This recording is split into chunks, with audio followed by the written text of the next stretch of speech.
This video is a viewer question answer, and it was a very smart and important question, one that I probably have not answered. And it's really an individualized question because everybody's culture is different. Nobody has the same home outdoor environment or the way that they grow their orchids. Everybody's different. Honestly, we all are different. But the question is, how do I know when to water my orchids, the different orchids? Which ones to know which ones to water when and when not to water them? Very, very good question. Now, this time of the year, or I should say in the wintertime, it's a lot more,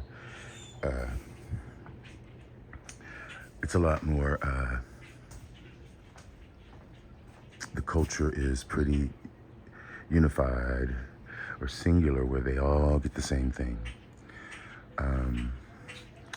They pretty much get once a week or twice a week misting from the fogger machine or from my hose, which is just tap water. This is in the wintertime because I pretty much give most of my plants a rest, even if they don't. My Phalaenopsis is a different story. So as a general rule, my Phalaenopsis, I water them about once a week, or you can put your finger in the media and you can tell. But those are the ones I water once a week. That's year round, even in the wintertime. Now all the others, Cattleyas epidendrums, not reed stem type epidendrums, but the Mexican type with the pearl-shaped pseudobulbs, or the ones that have more cylindrical shaped pseudobulbs. And my trichocentrums, I pretty much give those a winter rest, meaning that in addition to the misting, because they all are in the greenhouse, they are watered sparingly. I would say once a month, I run the hose over them.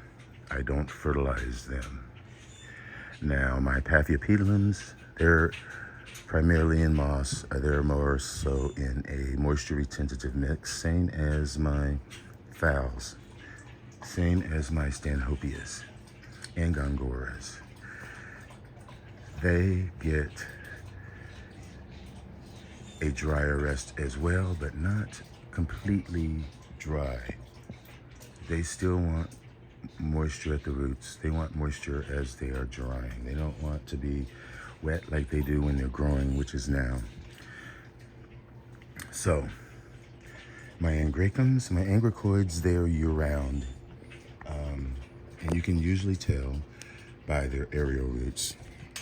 When the aerial roots are white, they generally want to be watered.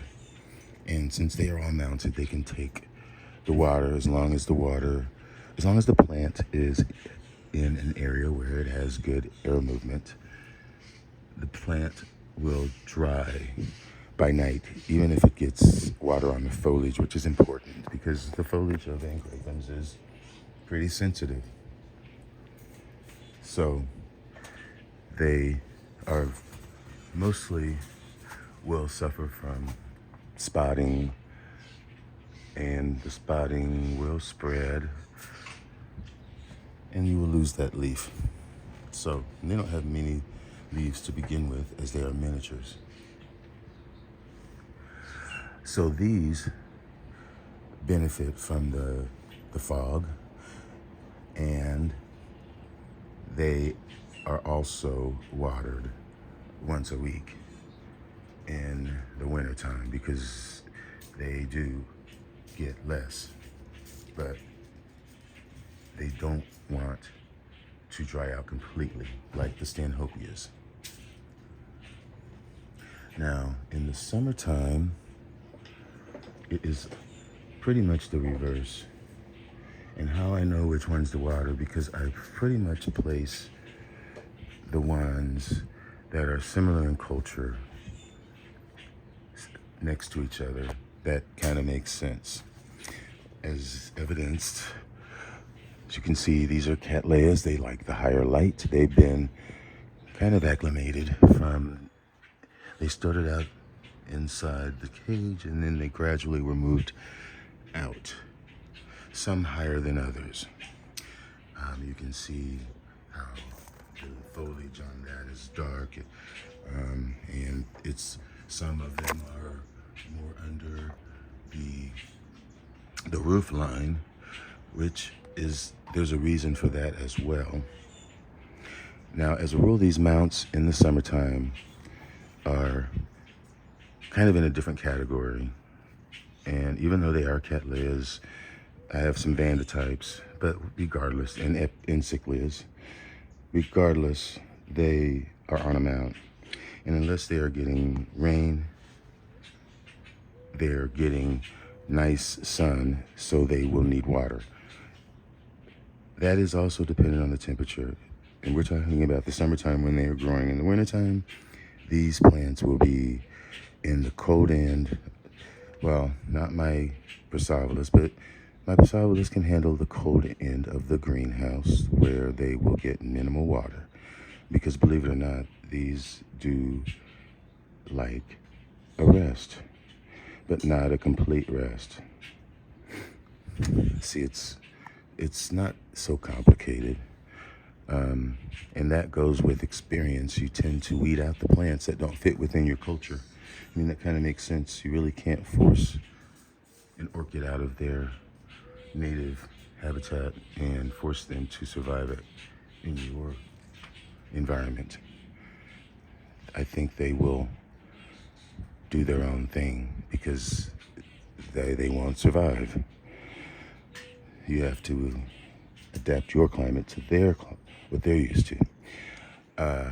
But if the temperatures here get in the high 80s, mid to high 80s and up in humidity and there's no rain, then besides that one time of watering, and the watering is not a stream, it is more of a mist, because I really, with these mounts, it's the roots more so that is getting the moisture, because unless I'm watering them from above, I don't want to really get a large amount of water directly coming down on the plant, because it will get into the new growths, etc., etc. That will lead to rot or black rot, and then, you know, you'll have to wait another year.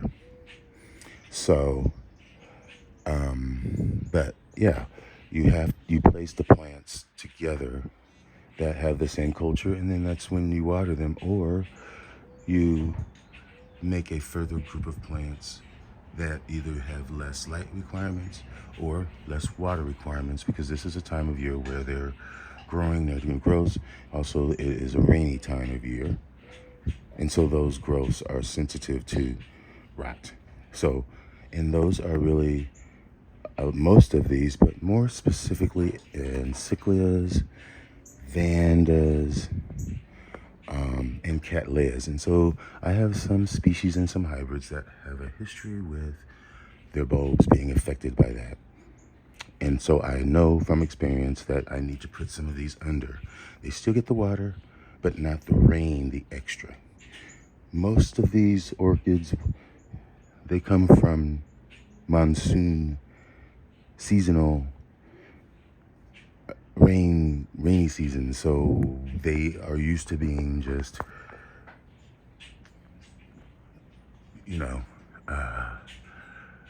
rained on constantly. It's a constant wet, dry cycle. And they're also getting lots of air movement as well. So their roots and their foliage is allowed to dry. But that's what they're used to. So when the temperatures rise, or if there is no rain, you have to supply that extra moisture. And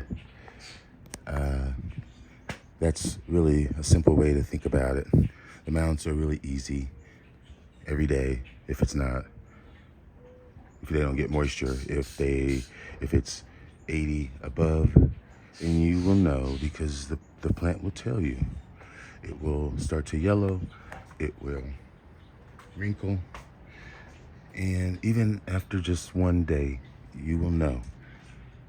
So, and those that are in the shade, if they don't get rain, then these generally are once a week. Again, these that are mounted are a different story. My Gongoras and Stanhopias. What else? That Coryhopia. Those plants like copious amounts of water. So every time you walk past, you give them a drink in the growth season. So there's no way to give them enough water, and that's just in the growth season. But you can always put your finger to the media and put it in, and if you put it down an inch and it's dry, then you need to probably water it. So I hope that answers your question. Winter is a lot easier, but it depends on your climate. If you're in Florida, then your plant will be growing year-round. I've sort of forced mine into a dormancy to give myself a little bit of a break for the most part. But, I mean, even this group, this is Angricoides and Cattleyas, and it's in shade. And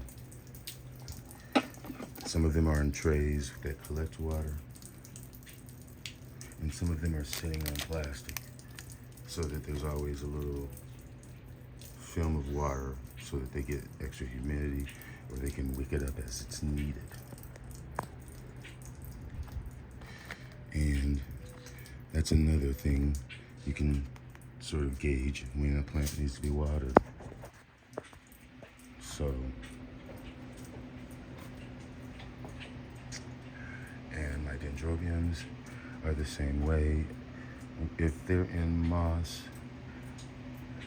which I like mine in a porous mix, because they do like copious amounts of water in the summer when they are growing and they want to dry off quickly.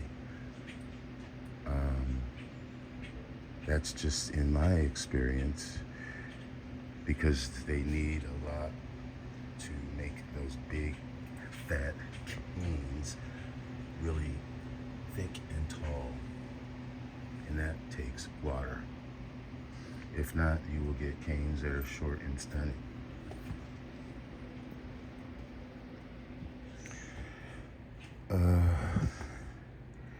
So yeah, as long as you have a good eye over things and you can judge by the touch and the way the plant looks, you will know quickly what each of your plants prefer, even if it's not according to your research that you've done, but what they have adapted to being in your milieu. So when you start to see similarities between plants, then you will notice that they're generally grouped together. And that will help you remember about watering. So, because for me, that's one of the reasons besides the sun, the more intense sun, but it's because of the rainwater that otherwise they would not be getting if they were inside, other than fertilizing, because I do try to always use, when I can, even in the winter, rainwater for fertilizing, since I'm soaking them as opposed to just hosing them. So hopefully that answers your question. If not, we can have another dialogue. I look forward to it. But anyway, thanks for listening. And enjoy your orchids. Bye.